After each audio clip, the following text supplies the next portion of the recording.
Okay, so let's get it. Let's kind of come to the end of this with what are the different prophecies that are approaching? Okay, how do we discern between them and which ones are which ones are correct, which ones aren't correct? What are your thoughts on that? And where are we in this Yeah, whole prophetic, scenario? Sorry. so depending on which eschatological approach you subscribe to, and I don't really subscribe to any because I think they're all preconceived conclusions and they manipulate scripture or they leave out inconvenient scripture to justify their preconceived conclusions. Gotcha. Um, so if you can't put every passage together and not have a conflict that's relative to the prophetic narrative that's being talked about, and if any of those prophetic narratives conflict, you've done something wrong or the approach is wrong. So I do something a little bit different than others, and it takes all the conflicts out. The first thing I do, and I explain my 10-point approach in book 2, and I can send you the bullet points, or if people want to get hold of me through the website. But the first thing I do is I put everything around what Jesus said, and not vice versa. And that's when all the conflict goes away. I do not try and rationalize what Jesus said. I do not apologize for what Jesus said. I just let Jesus speak. And so people will say, but he didn't put that event chronology in a chronological order. It's topical, except that the Hebrew word when he says then, the Greek word when he says then is tota. It means exactly that. It's the when. And then this happens, and then this happens. So he gives you the chronological order, and he centers it with the abomination in the middle. You can put revelation around that chronology. And I show people how to do that in book 2, because it has to, because it's the testimony of Jesus Christ, the book of Revelation, given to the angel in a vision to show John. So it has to fit perfectly, just where the Bible is in conflict. And of course it does. And so I do other things like I will not, as I say, not leave out inconvenient passages, but I will keep separate passages separate. What I mean by that is I don't conflate prophecies associated with Judah and Israel with the church. So I don't do any replacement theology whatsoever on that. And I walk through and I show you how, if you do this, it'll take work, but all the pieces will fit together. So a flag for people is if they have to change the meaning of something like little season from its original meaning to me hundreds of years, that's a problem. If they have to leave out passages because it doesn't fit or they have to reinvent it, that's a problem. Those are red flags. Oh, real quick. So where do quick. I think we are? I think we're in the... Sorry, Little season. I've heard this term coming up so much. Will you explain little season to us? Yeah. Yeah, it's a term that comes out of Revelation 20. And it is a passage that has to do with Satan. And it's when he's released. So at the end, for people not familiar with end time prophecy, at the time of the Armageddon battle and after Jesus takes power, Satan is taken and put in a prison for 1,000 years. After that 1,000 years, he is released for a little season. So what a number of the approaches do, and there's variations within this approach, is that they say that Satan has been out for this little season, which is hundreds of years, even thousands of years, and that everything has been erased from our history, so we don't know that all other prophecy has been fulfilled. And then they start manipulating other scripture all the way through and leaving out anything that contradicts it. The problem is it doesn't stand scrutiny. Not only from a logical perspective, like with my own family, I can take our genealogy back, hundreds and hundreds of years. And my father knew his grandfather and his great grandfather and vice versa. So I can do that even with my own family. But here's the thing about the word, the little season. It means that it's a Greek word from little meaning micros, and season meaning with the road little with the Greek word micros, and season with the Greek word chronos. And little means exactly that, a little season or a small period of time. And it's not hundreds of years. I mean, and they're two separate words there. And we get an application in it where you can have an exact biblical application for the maximum length that you can take it. So in Revelation 6, you have a little season, which is 3.5 years, and it's the time that the saints are told to wait for the other saints to be martyred, as they were in Revelation 7, and they're told to wait a little season, and that's 3.5 years. You also have a short period that's talked about when Antichrist comes to power in Revelation 17. So, and that you could also talk about as being maximum 3.5 years, which is the reign of Antichrist. And season could also be translated as 3 months. So you really got to take it out of the context to apply that meaning. So I have a document on that if people want to get a hold of me. And there's passages where little is used for a short period of time in the New Testament. So I won't go in all into more of the minutia on that. Gary, can I ask you one question? So my question to you is this. Is it possible? Is it at all possible that we are actually at the end of little season right now? There's a lot of people that believe, the psyop could be Tartaria is the psyop to make us believe in the shipping empire, and really what they did, and people have been talking about based on like the times on buildings that it's off right now, that the 1,000 year of Jesus's reign already happened, and that we're coming to the end of the little season. Any thoughts on that? Well, the thing is that Revelation is built on a word for its chronology in its application. It's a little bit different because of how you have a few different things like throne scenes in it, but there's a word called "and" that's used. So it's going, let's say, through Revelation 19 at the time of the war, and it's going and then this happens, and this happens.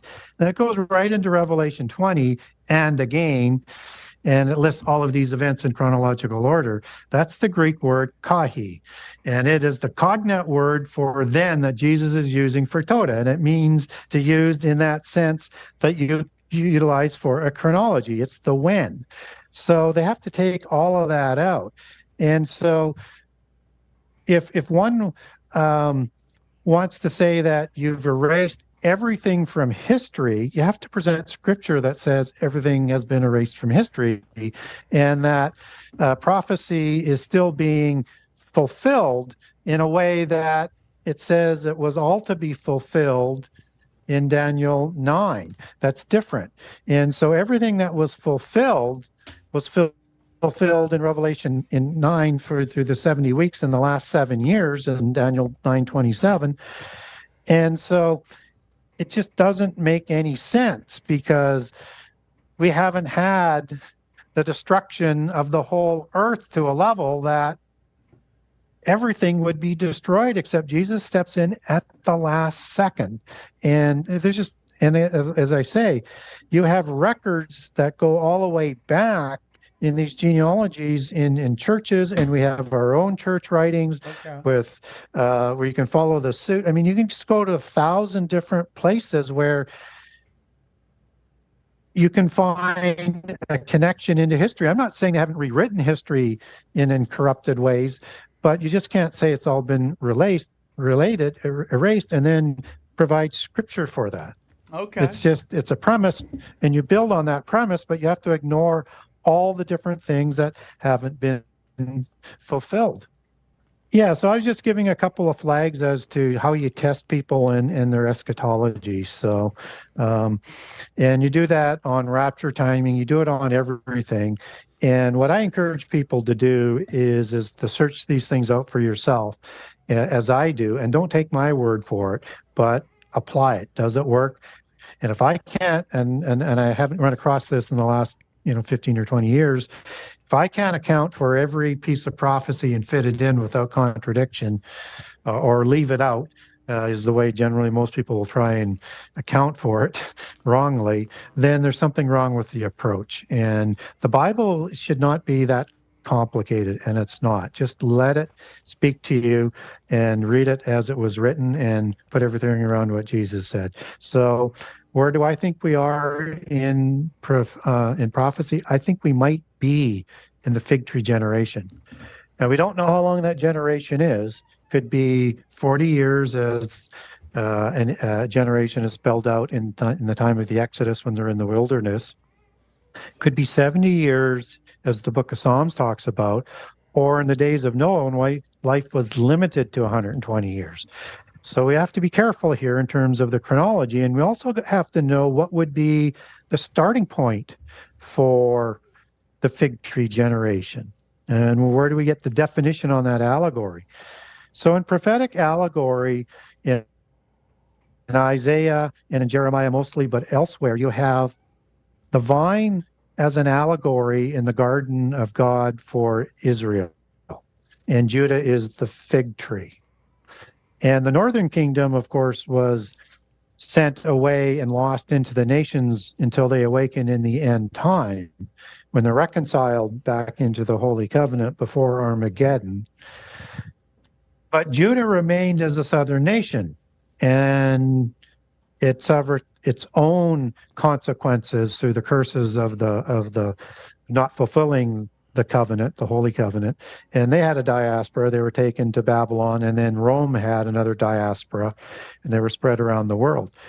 But in Jesus' time, just before he goes into the temple, and he predicts the destruction of Jerusalem and the city, and just before he gives his signs, he goes to a fig tree, and he's got his disciples around there, so they know exactly the allegory that he's talking about. And he takes a fruit from that fig tree, he eats it, then he kills the fig tree because it does not bear more fruit. And he knows they're going to crucify him. They're going to deny their Messiah. And so they're going to suffer more curses of the covenant for rejecting the Messiah that they should have not been unawares about. And so the fig tree is used for his allegory in Matthew 24, Mark 13, Luke 17, and 21 for this generation. And that's when the fig tree is back in the covenant land, but more importantly, where Jesus was in the epicenter for end time prophecy, which is Jerusalem, they have to be in control of it. So I wouldn't look at 1947 as the Declaration of Independence, but probably 1967 as when the Southern Kingdom took control over Jerusalem. So if it's 70 years, and 40 years were kind of by, to be in the Messianic period, as the Jewish people are expecting, that would put us into the 2030s. For it's 120 years, we have more. And if that's not the start to the fig tree generation, then it could be a ways away. But I think we're in the fig tree generation, and we're in the birth pangs, which is the third overarching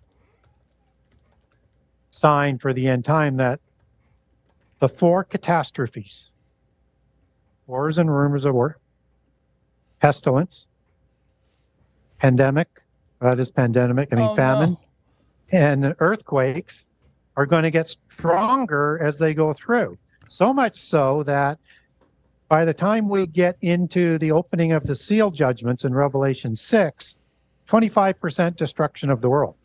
That's not Armageddon. It'll seem like Armageddon. And even in Revelation 6, you have these great and mighty men fleeing underground into their caves or underground protection areas because they think it's the day of the Lord. It's so horrible, that war. There's still the trumpets that will come, which is 33% destruction. And then the bowl judgments would be 100%, except Jesus steps in to ensure all flesh isn't destroyed by fire. So as we get closer to the seal judgments, to the start of the last 7 years, where those seal judgments, either just before or just after, are open, I think just before, you're going to see huge destruction and all of these catastrophes starting to work together. And so expect more more death. But if we had a war that would kill 10% of the population, people would say that's Armageddon. Yeah. So it's going to be something we have to be careful of, that we understand the details and the allegories and the signs. And the polytheist forces are going to deceive humankind, that when Antichrist comes to power will be just after the Seal Judgment War, which is the war that follows after the Abyss prison is open up, where the scorpion beings come out, and through as part of the second woe, but more of an extension because it's not explicitly part of the first woe, not the second woe, sorry. You have this 200 million man war with these chimera type creatures on horses, chimera horses as well, I might add. Whoa. That happens before the midpoint of the last 7 years. It's the Joel 1 and 2 war, and it's the Gog-Magog war of Ezekiel 38 and 39, that Antichrist will take credit for that war because he needs a counterfeit Armageddon to take credit for and to offer in an age of peace, as replacing Jesus as the Messiah before Jesus comes. So they're going to be using these catastrophes, but moving up the time frame. So I think all of these catastrophes are self-inflicted Yes. to bring about the end time.